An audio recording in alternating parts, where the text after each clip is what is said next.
twafashe nijoro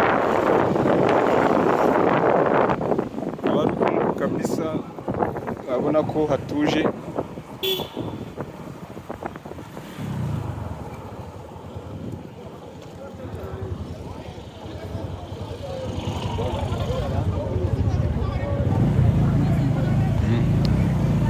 Urabona ahangaha nkaba ndi kuri Buhuru murahazi, ni munsi y'umusozi wa Rubavu.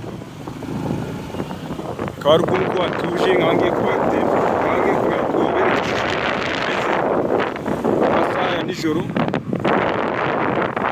Ahandi kuri Santos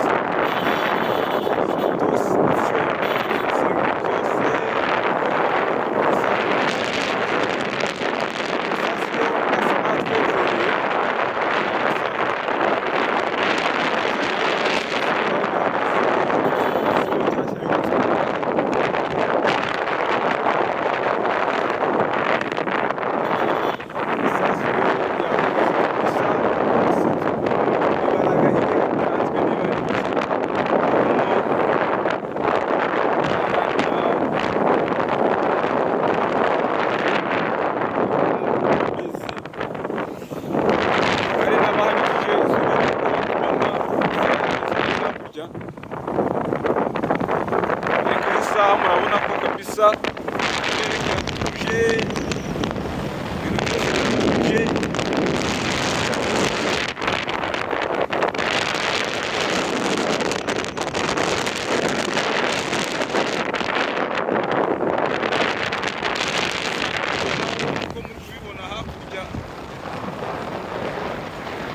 hariho ahantu hari kwaka nyine,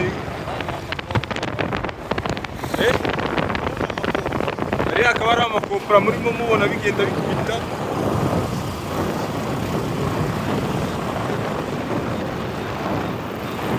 Urabona ko ikomaho kabisa, harimo ahantu hamwe hatse hanyuma utekereza ari hafi y'umupaka.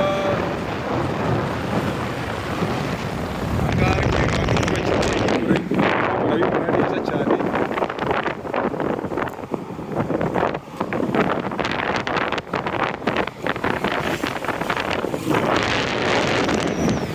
Abageze muri zone itarimo umuriro w'amashanyarazi,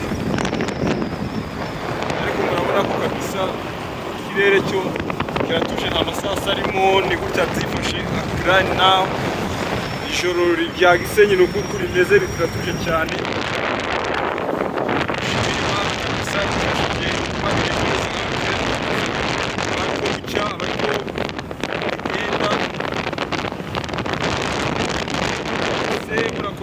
Tuze ukungu harakomeza tuze ukungu byase bivuze kugira akantu fashishwa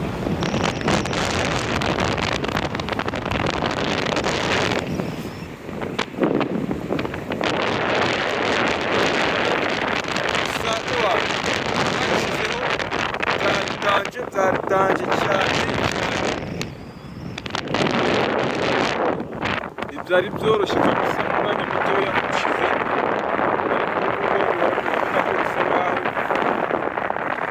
Biratwekereye kabisa, mu Kinyarwanda cyiza niko babivuga, gutwekera. Ariko Gisenyi iri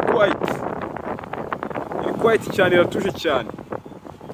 Urabona ko ngeze kwa Mujyomba ku bahazi, akaba ari ninjiye ku mujyi. Uko bimeze nuko bimeze. Ikintu cya mbere ni amakuru, mpamvu nanjye ndahanga kugira ngo bahereze amakuru basi bari hirya no hino mumenye ko bimeze. Mabona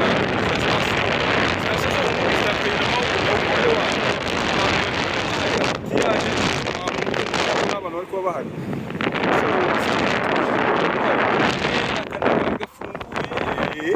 wo gusoma icupa ari kurisoma kuri Simoroville. Murahabona bose bafunze, ariko abo kubamo ntabwo babujijwe kubamo.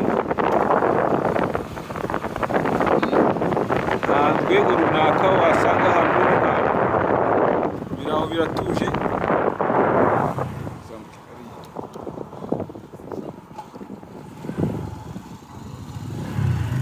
Ubona ko ahangaha ndi mu mujyi rwagati, ahangaha ni kuri Bunama, ni gutya byifashe uko bimeze. ewana ndakomeza ngenda mbahereza murebe niyo video indi ngiye kubashyiraho ibibaye noneho birakaze gusa haratuje cyane gusa hari indi video andi makuru ngiye kubahereza